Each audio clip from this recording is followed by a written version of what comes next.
Todo mundo cabe no mundo. O mundo fica melhor quando todos cabem nele.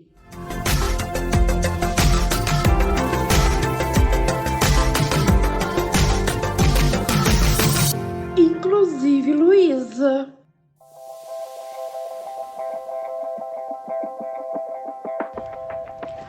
Olá! Esse é o podcast Inclusive Luísa. Eu sou a Luísa Camargos e no episódio de hoje vou conversar com a analista de processos educacionais no Senai MG e interlocutora do programa Senai de Ações Inclusivas, a Fernanda Abreu.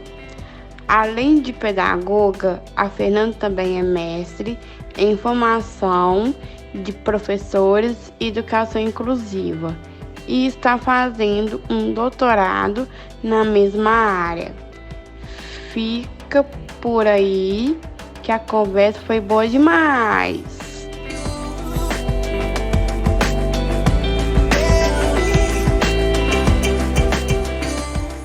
Gostaria que você se apresentasse, falasse sua formação e atuação profissional. Eu sou Fernanda, sou pedagoga.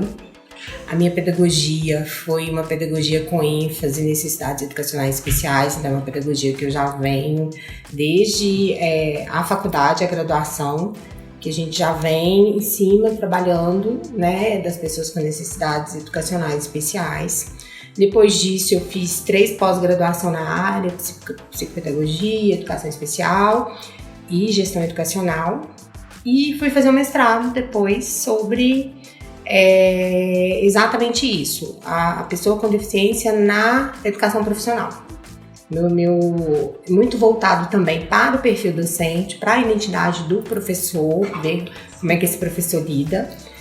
E depois do mestrado, agora eu estou no doutorado, estou no meio do doutorado, também com o mesmo tema, mas voltado para a prática pedagógica para pessoa com deficiência na educação profissional. E aí agora nós estamos, eu estou no meio do doutorado, né? Sempre trabalhei na área, sempre trabalhei na educação especial, educação inclusiva e tem 2 anos e meio que eu estou aqui no Senai. No Senai, trabalhando com a educação profissional, parte pedagógica e também na coordenação do PSAI, que é o Programa Senai de Ações Inclusivas. Quando o assunto inclusão entrou na sua vida? Quando eu fiz vestibular para pedagogia, eu fiz pedagogia pura, assim, pedagogia sem nenhum tipo de ênfase. E aí era à noite e tal. Quando eu fui fazer a matrícula, eu vi que tinha outra pedagogia. Eu falei, gente, deve ser muito interessante. E aí eu falei, não, eu vou fazer voltada para isso. E aí logo no primeiro, porque não era uma ênfase, assim, hoje tem aprofundamentos, depois de metade do curso, não. Essa era desde o primeiro período, a gente já vinha. E aí eu falei, poxa, eu pedi pra PUC trocar, ainda fiquei pendente, aí trocou assim nos últimos minutos para eu poder começar. E aí eu comecei fazendo e dali a gente já se encanta. Você fala, nossa, é realmente isso que eu queria. Depois nunca mais saí. A inclusão veio comigo até a minha carreira inteira, assim, já vai para quase 20 anos fazendo exatamente voltado para a inclusão. Nunca trabalhei em outra área. Qual a importância desse assunto na vida pessoal e profissional? Esse assunto, para mim, assim, ele perpassa toda a minha vida profissional. Então, assim, ele não tem um momento que ele nunca deixou de ser importante, né? Eu acredito muito no potencial, eu acredito mais no potencial desses jovens, né? Igual hoje aqui no Senai, a gente faz a inclusão desses jovens. Muitas vezes eles já vêm de outras instituições que fecharam as portas, que eles não conseguiram. Então, assim, eu acredito e eu trabalho muito com os meus profissionais no sentido de vamos buscar focar no potencial desses alunos e deixar as dificuldades, né? Porque todo mundo tem. E aí, hoje a gente consegue um trabalho muito mais efetivo, sabe? Nesse sentido, muito mais deles acreditarem naquilo que eles estão fazendo. Então, que momento assim que eu acho, a partir do momento que você começa a perceber e acredita nessa inclusão efetiva, ali não tem, é um caminho sem, eu falo que é um caminho sem volta, não tem como você falar, não entrou, não veio. Eu não consigo me ver mais fora desse assunto e desse trabalho, sabe? Seja aqui, seja em outro lugar. Eu não consigo não me ver mais fora, digamos, dessa militância de estar em busca disso. Com os jovens mesmo, com os alunos e dentro da escola. Como você avalia a formação profissional às pessoas com deficiência? Como que eu avalio? Em que sentido? Do que elas...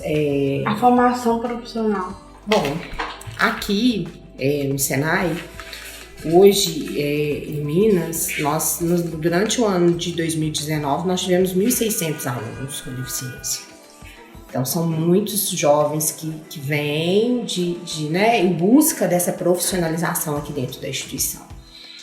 E, em cima disso, a gente tem todo um trabalho com esses jovens em busca da inserção mesmo no mercado de trabalho. Então, assim, a partir do momento que eles chegam e que eles entendem e compreendem que é isso mesmo que eles querem, a gente já busca empresas parceiras para a contratação deles. Então, assim, eu acredito muito na profissionalização e naquilo que eles podem fazer. E a instituição abraça junto comigo essa ideia, sabe? Então, assim, as unidades hoje, mesmo através dos cursos de aprendizagem, que aí tem um vínculo de contrato com as empresas, a partir do momento que eles chegam, a gente já encaminha e geralmente as empresas ficam depois com eles para o trabalho efetivo. Então, assim, eu acredito muito na profissionalização, na capacidade, no que pode ser feito, no que eles podem fazer. E aqui eles são tratados de uma forma muito com equidade, sabe? O que eles conseguem e a partir dali a gente vai ver o que a gente pode fazer de adequações para que eles possam ficar em equidade com os demais. Então, assim, eles acabam adquirindo uma confiança na instituição que eles vão e vêm o tempo todo. Então, assim, a gente tem alunos conosco aqui que eles terminam um curso e começam outro, terminam um curso e começam outro, terminam um curso e começam outro, entendeu? E exatamente voltado nesse sentido. Quais as dificuldades que a PCD, pessoa com deficiência, enfrenta no mercado de trabalho? A maior dificuldade, eu acho que é a aceitação, sabe? Hoje, até as empresas que desconhecem o potencial dessas pessoas entenderem que elas podem sim ser produtivas, esse caminho aí tem um abismo no meio, porque você tem que comprovar, olha, eles podem sim ser produtivos, eles podem sim fazer o que os demais fazem, mas às vezes no tempo deles, e as empresas às vezes não compreendem isso muito bem, sabe? Então, acho que essa aceitação, esse conhecimento de que são capazes, por exemplo, assim, a gente já teve casos aqui de alunos tetraplégicos fazendo instalação elétrica predial. Aí a empresa fala assim, mas peraí, como é que ele vai mexer? Não tem condição dele mexer. Não, calma, ele vai fazer aquilo que ele dá conta de fazer. E hoje é um dos melhores projetistas que essa empresa tem. A empresa acreditou naquilo que ele podia fazer, sabe? Então, pensar que essas pessoas são produtivas sim, que elas podem, que elas conseguem, às vezes no tempo delas, né? Então, as empresas às vezes têm essa dificuldade até.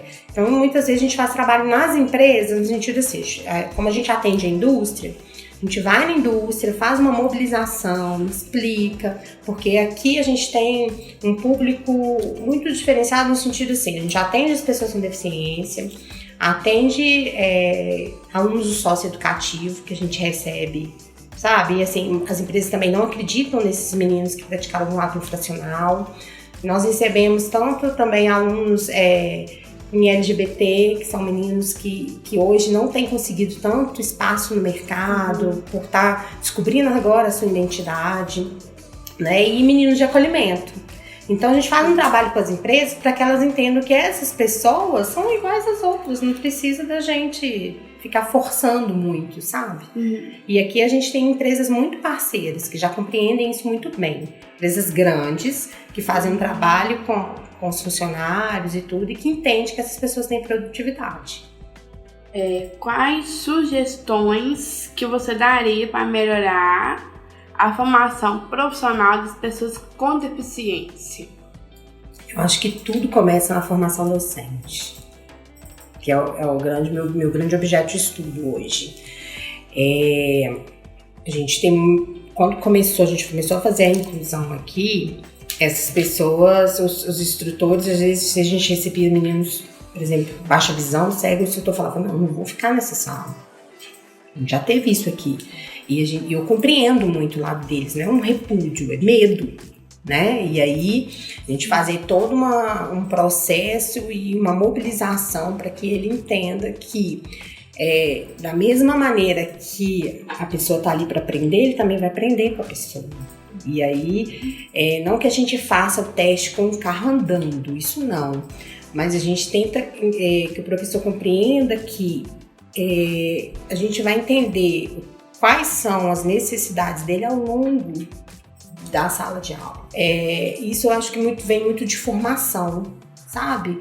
Que eu acho que quando a gente tem uma formação inicial e continuada sólida nesse sentido, eu confio na profissionalização nesse jovem dentro da sala de aula, aprendendo uma profissão e saindo para o mercado de trabalho. Então aí o professor ele consegue transmitir para o jovem, olha, você pode muito mais além daquilo que você imagina, a família compreende isso e aí ele vai para o mercado.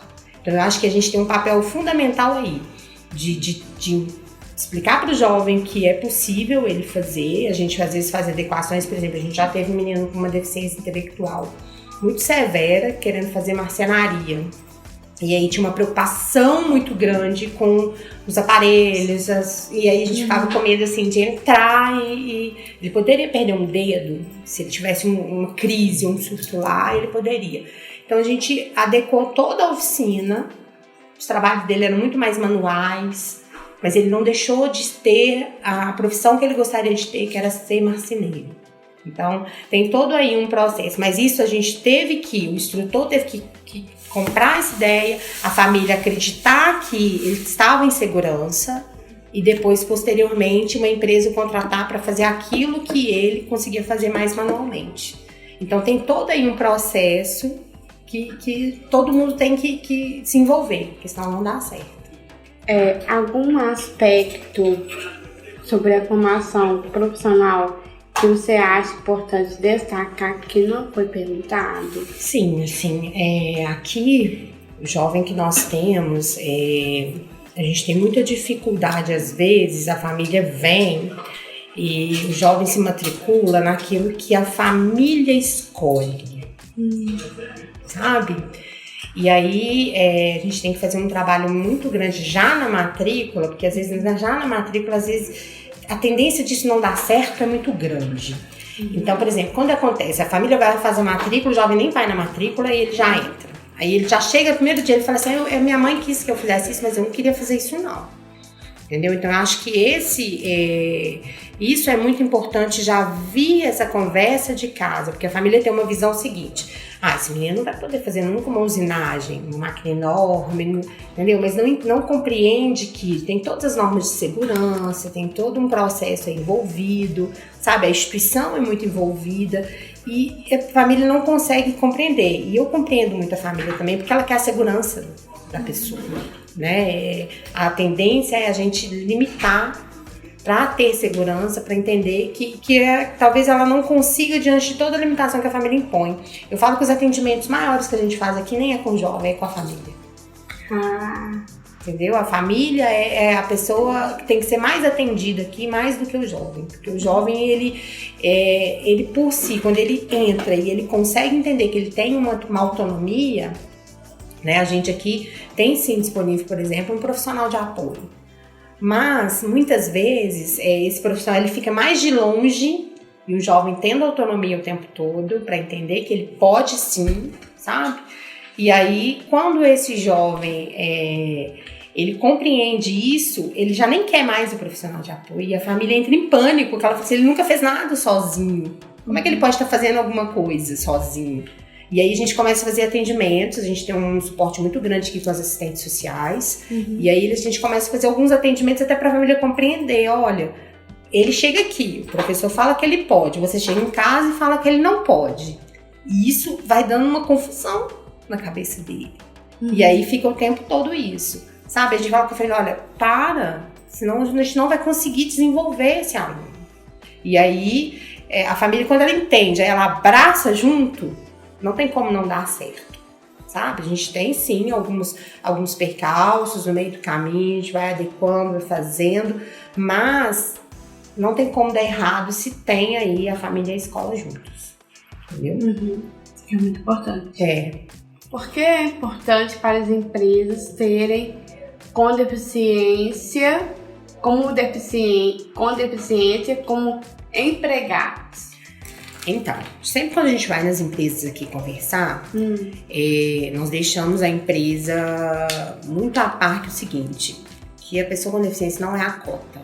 Que a pessoa, eles têm muito isso, né? Aí eu tenho tantas cotas. Não, você não tem. Isso é uma norma imposta pelo governo, mas você não pode se apegar a isso. Então a gente faz muito esse trabalho com as empresas, sabe? Assim, de não enxergar a pessoa com deficiência como a cota. Chegar como um profissional que pode chegar na sua empresa, mudar a sua visão de negócio, que é um profissional que os seus empregados podem aprender muito com ele, entendeu? Então, assim, a gente vem muito nesse viés ao conversar com as empresas. Trazer essa conscientização. Por exemplo, a gente tem um jovem aqui que tem uma pessoa com deficiência, está no centro automotivo. Então, quer dizer, a tendência é ele ir para as montadoras. Aí a Fiat vira e fala assim, não, mas eu tenho... Isso é um exemplo, tá? Eu tenho, minha cota está cumprida. Quer dizer, minha cota está cumprida, o problema está fechado. Não é isso, né? Você não está entendendo a legislação, a essência dela, né? A cota tem que ser cumprida sim, mas você enquanto instituição pode contratar esse aluno. E aí a gente prova para o A mais B que ele é produtivo, que ele pode trazer, que ele, inclusive, o menino autista, ele é muito minucioso e aí ele pode estar naquela vaga sim. E aí a gente faz todo um trabalho com a empresa voltado por isso. Então, assim, quando a empresa entende essa importância, né? E aí ela começa a compreender o que de fato é a inclusão. Então, a gente fala que é uma missão muito nossa, assim, enquanto instituição de educação profissional, provar para a empresa que são produtivos.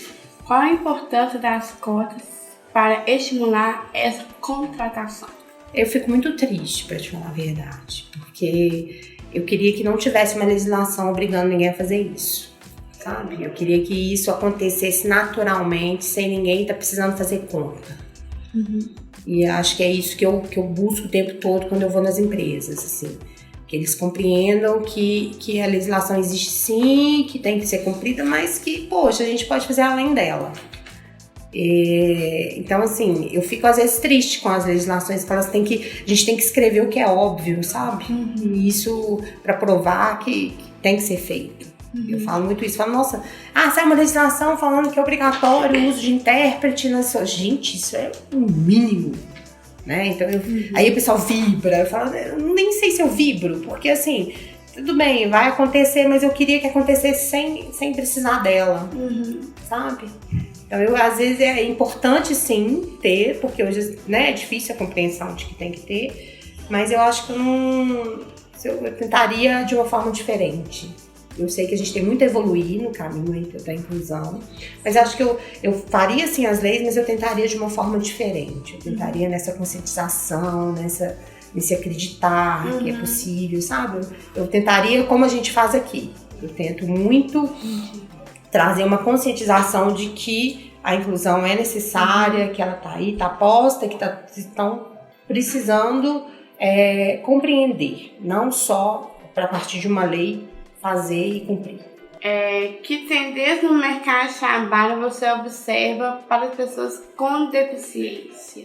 Desde quando eu comecei a trabalhar em 2010, efetivamente com a profissionalização dos jovens e tudo, eu vejo uma evolução bem grande, assim.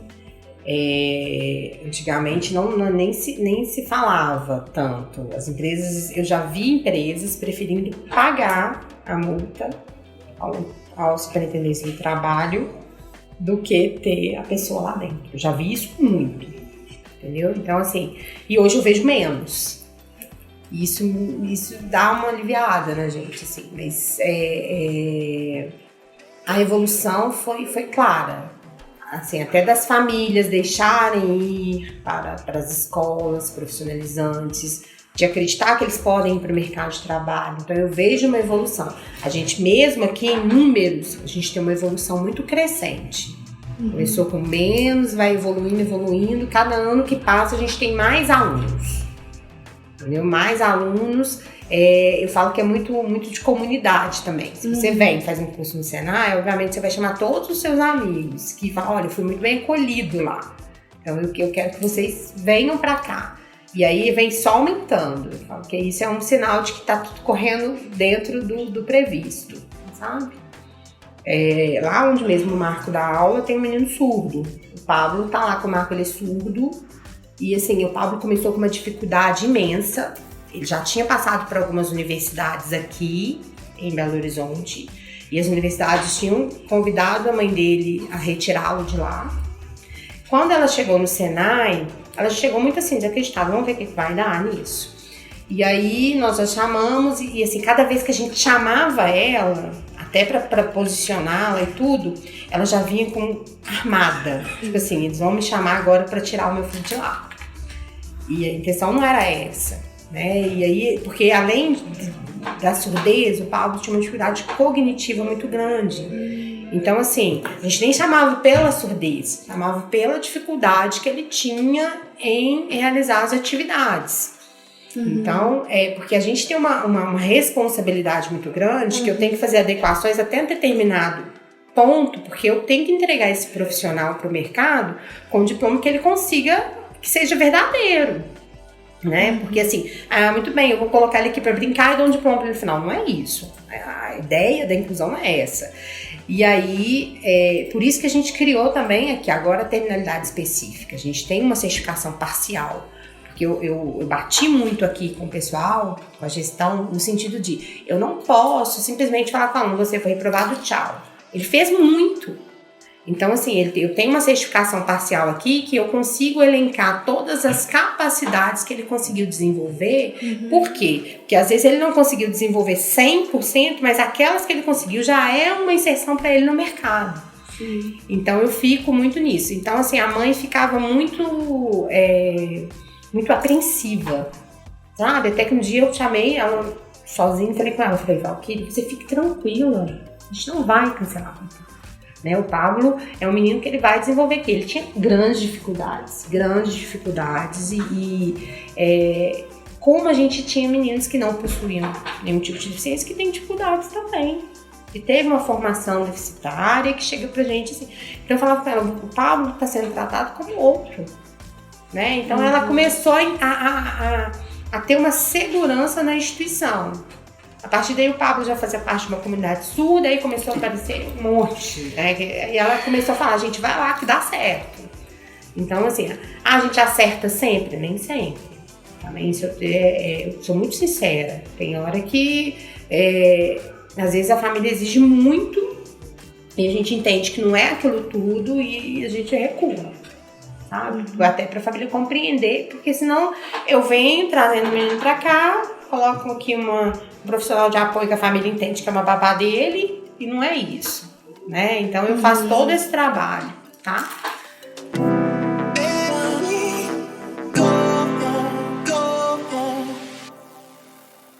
Gostou da conversa?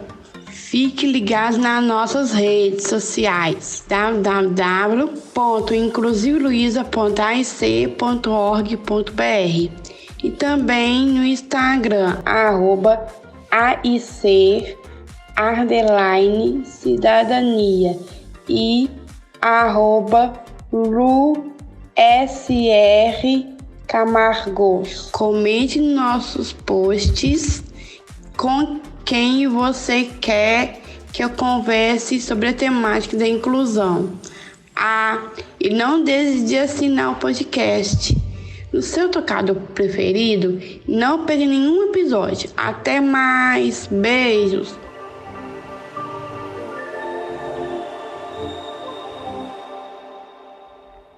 Esse podcast é uma produção da AIC, a Agência de Iniciativas Cidadãs.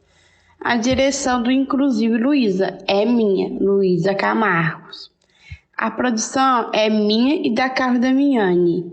Edição, Sara Dutra. Arte, Jéssica Kawagiski e Bruna Lubambo.